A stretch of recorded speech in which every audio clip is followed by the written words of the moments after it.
Okay, so our point estimate is the first part of this confidence interval formula.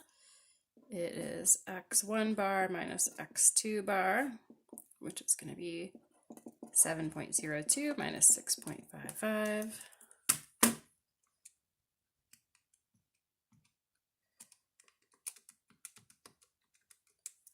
Which is 0.47. Then our margin of error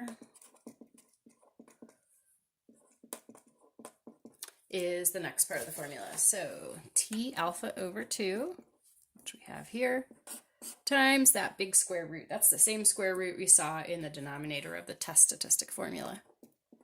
S1 squared over N1 plus S2 squared over N2. So our margin of error is 2.228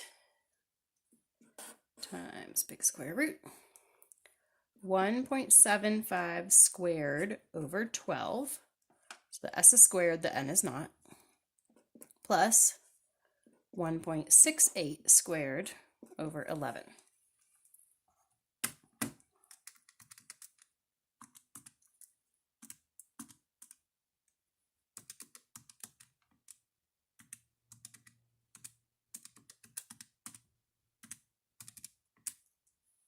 So my test statistic rounded to 2 decimal places is 1.59.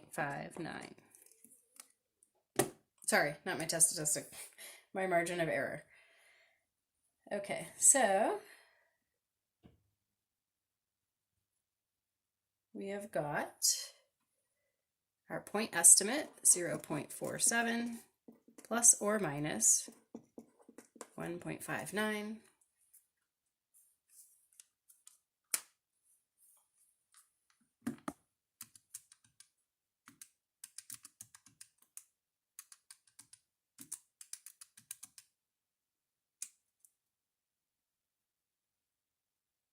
So we have from negative 1.12 up to 2.06. And what is this? Well, you can look at your point estimate for your hint.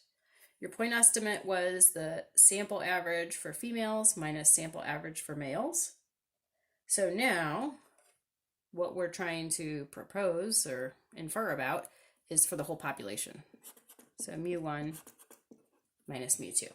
So instead of it being a mu d, the difference between the two, I mean, it is a difference, but we're looking at each value individually. And so that is our confidence interval. If we wanted to interpret it, we could say we are 95% confident that the true population difference in means between number of hours of sleep for males and females is between negative 1.12 and 2.06. Technically, I guess what we did here was the difference between females and males. So we did the difference